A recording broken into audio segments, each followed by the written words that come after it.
This is a BMW i8 Roadster, and it's a little bit different from all of the other exotic sports cars I've reviewed. Some of the basics are pretty similar. It does 0 to 60 in just over 4 seconds. It has a base price of around $165,000. It has 2 seats, a low-slung design, and all-wheel drive, but there's a big difference, namely this is a plug-in hybrid.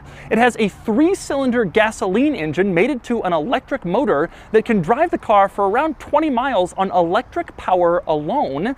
That sounds a little bit weird, and it is, and that's what makes this thing so cool. Here's what I mean. Right now, if you want to have fun and ditch gasoline and go alternative fuel, and yes, there are people like that, and I am very much one of them, you only have 3 electric sports car options to choose from. You have the Acura NSX, which goes all of 2 miles on electric power before the gas engine kicks in. You have the Porsche 918 Spyder, which costs $1.5 million. And then you have this. Notably absent from this list is the Porsche 911, which is still gasoline only, the Audi R8, basically any Ferrari, and basically any and all BMW M and Mercedes AMG model. This annoys the hell out of me because Tesla has proven that it's possible to make a minivan that out-accelerates a McLaren and still gets 300 miles of electric range. So where are all the electric sports cars? Why isn't anyone else doing this? Right now, this is basically it, and it's finally available as a convertible following up on the i8 Coupe that came out 4 long years ago. I've borrowed this i8 Roadster from Crevier BMW here in Orange County, California. They are the largest BMW dealer in the United States by sales, so it's no surprise they've gotten the i8 Roadster just after it came out in this rather unusual color called e-copper. Today, I'm going to take you on a tour of the i8 Roadster, and I'm going to show you all of its interesting quirks and cool features. Then I'm going to get it out on the road and drive it, and then I'm going to give it a Doug score. And for more of my thoughts on the i8, click the link below to visit autotrader.com/oversteer, where I've also rounded up a list of the best electric car bargains currently listed for sale on AutoTrader.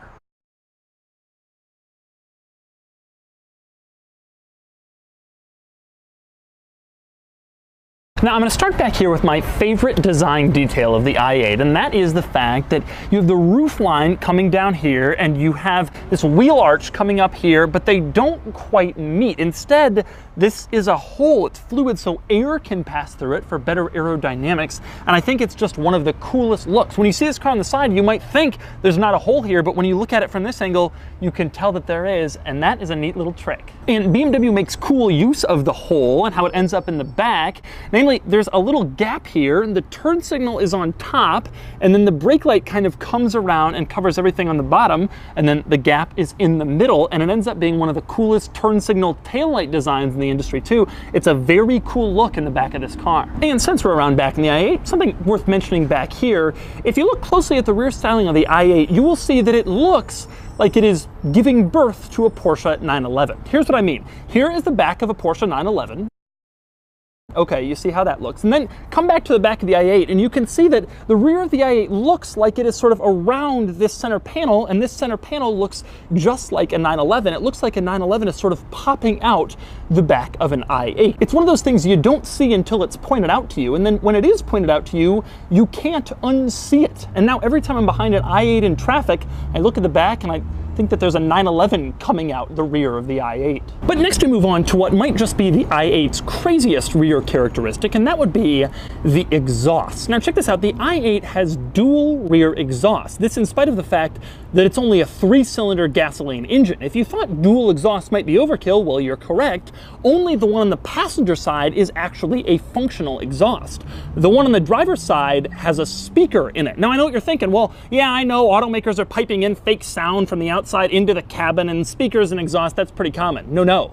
This isn't for the interior, this is for the exterior. When you're going full throttle in your i8, the speaker inside the exhaust on the driver's side sends out noise to make the car seem louder and more aggressive than it actually is. So one of the tailpipes in the i8 is not actually a tailpipe, it is a speaker to enhance the car's engine note to bystanders.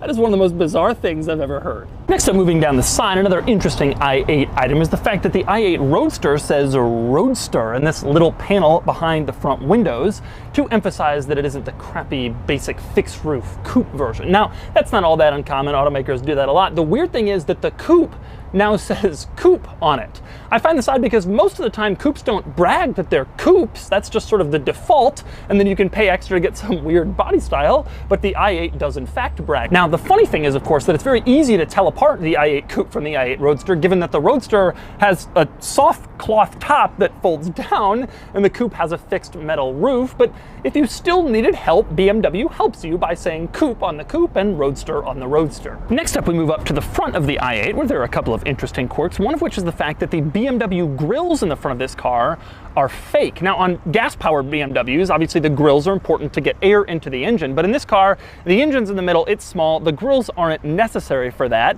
but it has the grills anyway. They're just plastic, and they're purely there for style, so that this car still retains the classic look of a BMW, just like all the gas-powered models. That's kind of interesting. But anyway, with the engine in the back, you might be wondering, well, what exactly is up here? The answer is, you'll never find out. That's because BMW doesn't let you open this. You need special tools to pop this open and get it open. That's because the electric motor is under here, and also a lot of high voltage wires, and if you open this, BMW figures, you'll probably hurt yourself, which frankly is probably true. Now, the other interesting thing up here is this vent. Now, this vent dissipates heat, and on earlier i8 models, it was very large, but what BMW was finding was it was so big, it was sending a lot of hot air from the electric motor basically into the cabin on the Roadster. So when they came out with the Roadster, they changed this vent so that it's a lot smaller, and they redesigned sort of the airflow, so now hot air isn't sent directly into the cabin every time you have the roof down. Now, next up, we move on to the doors, and the doors are noteworthy because they're not the same boring, normal doors from your car. No.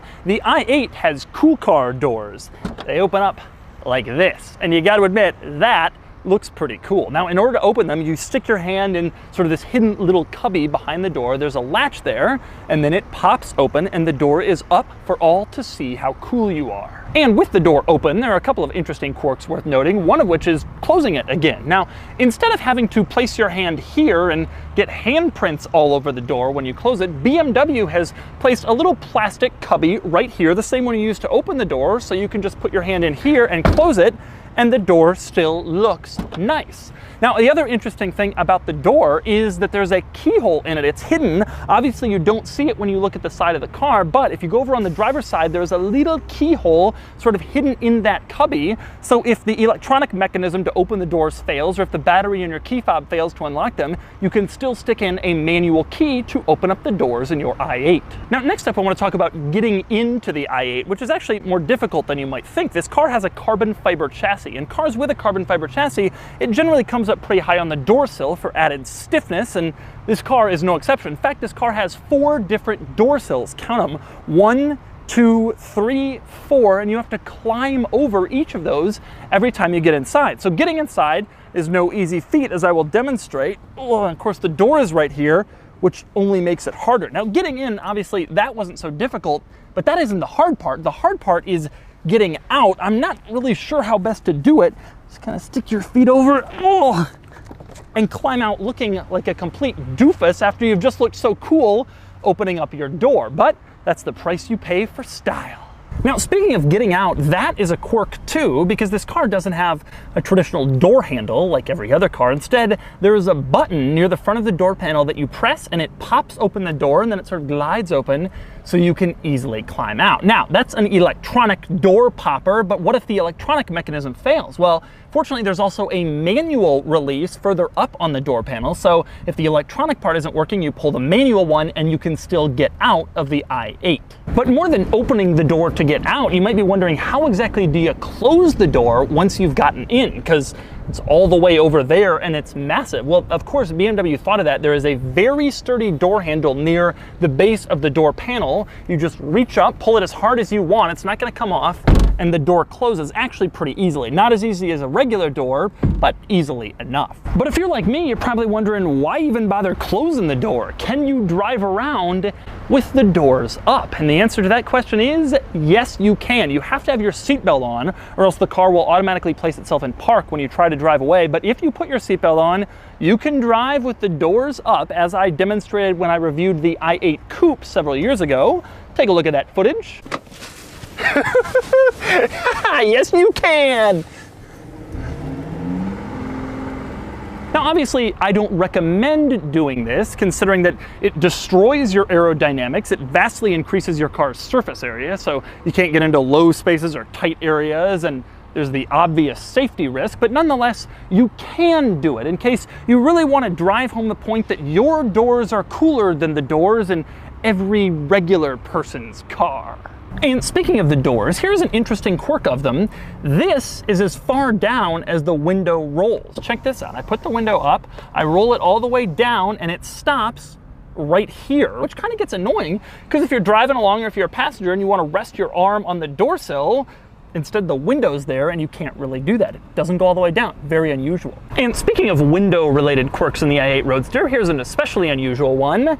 This window goes up. Take a look at this. It acts as a wind deflector when the roof is down, so the wind kind of breezes over you and doesn't screw up your hair, or you can put it all the way down for the full open air experience. Or even when the roof is up, you can put this window down and sort of get a breeze through the cabin. The BMW 6 Series also had this feature, and of course, so does the Toyota 4Runner. It's about the only thing those two vehicles share. To put this window down, you press a little button near the top of the windshield, near the mirror, and it goes down or up just like a window on the side. Next, we move on to the roof itself, and as you might expect, a quirky car has a rather quirky roof. I'm going to start with just putting it down. Now, first off, the button to drop the roof is not just a button that sits out in the open like every other convertible I've been in. Instead, it's inside a little plastic cubby, which in the Coupe is used for storage. In this car, it's used for the roof lowering button. So anyway, you press the button, and this is how the roof operates. It's a very unusual operation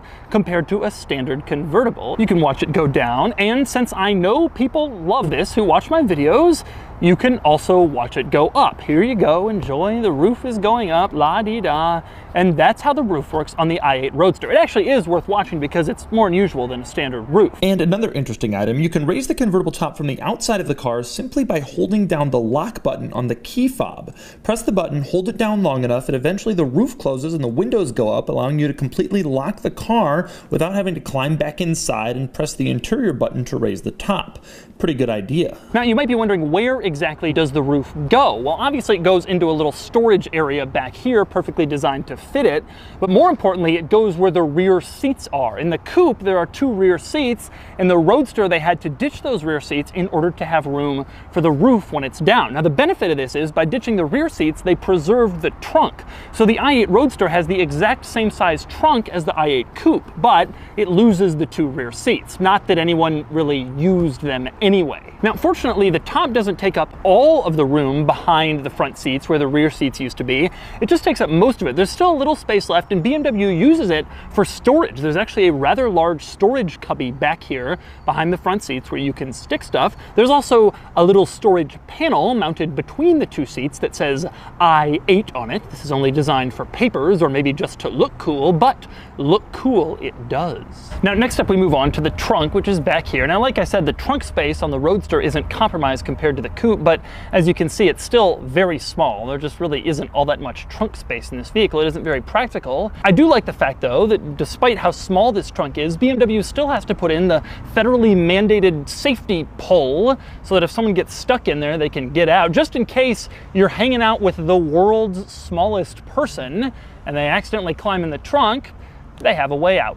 And next up, we move inside the i8 Roadster, where there are, as you might imagine, quite a few interesting quirks. The first is just how many lines and swirls and cuts and swoops there are in this interior. It's quite a sight to behold if you're used to standard, regular, boring interiors like in normal cars. Now, one of my favorite quirks in this car is the fact that there is a single cup holder right here between the driver and passenger seat. That's fine, but there is also a cup holder back here.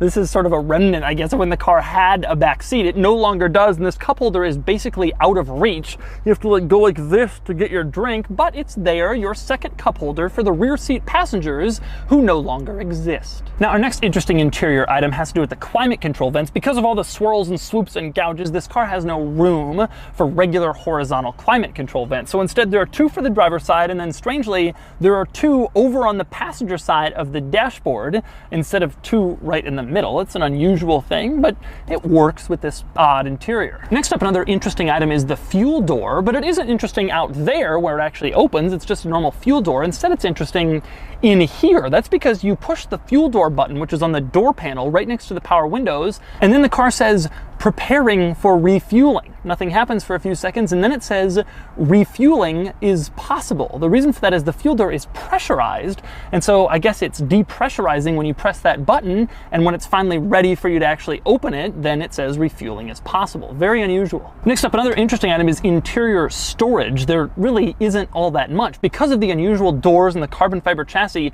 there isn't any storage at all on the door panels. There's just the glove box. There are two center consoles in this car, one that opens that way and contains the convertible top button, and a larger one that opens this way towards the driver. So there's just not all that much space. Therefore, it's very nice actually that the rear cubbies are back here where the rear seats used to be. It adds enough storage to just make this car a practical, usable vehicle. Next up, moving on to the infotainment system. Now, I went over the infotainment system in the latest BMW models in great depth in my review of the new BMW M5, which I will link in the description below. So if you want to see sort of a deep dive into the infotainment system, you can see it there.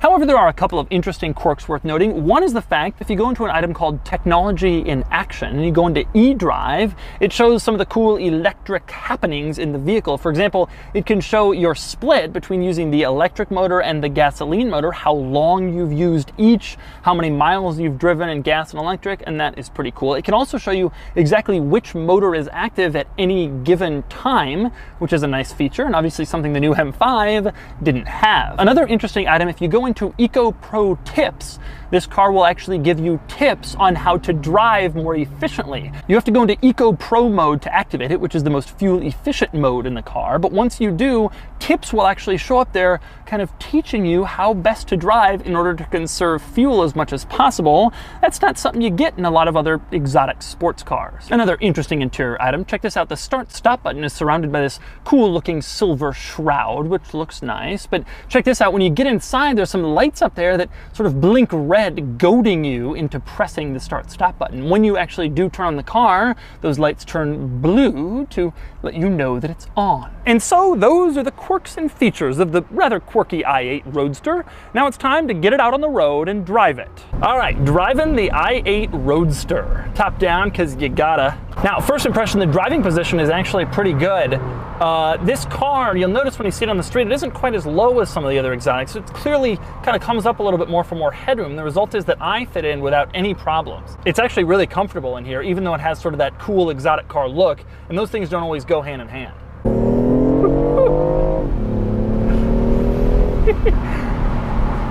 Obviously, it's got a ton of power, and it feels like it does.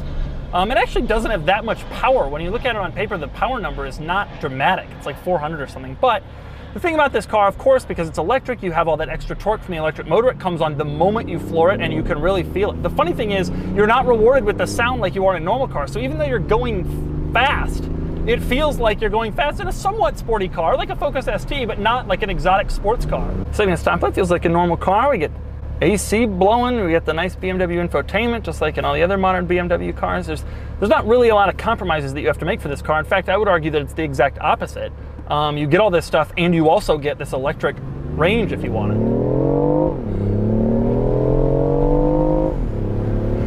The car is surprisingly quick. It really is. Especially with everything you hear about i8. Oh, i8, it's electric, and plug it in. Yeah, it's still a lot of fun. Cornering is good. The steering doesn't quite feel as vague as other modern BMWs. It's actually a little bit less light. The steering is pretty precise. The car corner is quite flat, which is impressive. I would imagine that's because there's so much weight at the bottom with the battery and stuff down there. The seats aren't very tightly bolstered, but they don't really have to be. I don't find myself really sliding around in corners. The steering is very good, very precise, not quite at the level of AMG GTR Huracan, the sort of the class of the segment, the craziest high-performance cars. But it is good. The steering is nice and quick. The ride is very comfortable, and I actually think this is a benefit of this car. I think anyone who compares it to 911 Turbo and that sort of thing is missing the point a little bit. This is definitely more of a Grand Tourer car. To me, it reminds me more of Aston Martin, and I find it to be more desirable. Whew. Yeah, it's quick. Getting on the highway here in Florida, it is quick and we're going fast. But I would say that the benefit of this car to me is that it's a comfortable ride in addition to being a lot of fun. Yeah, it's fast, just like a lot of modern sports cars are. No, it doesn't quite handle as aggressively and angrily as some of the mid-engine cars. But it's more comfortable. I feel like I could sit in this all day, whereas you get in a 488 or something like that, after a while you just want to die. It's so harsh.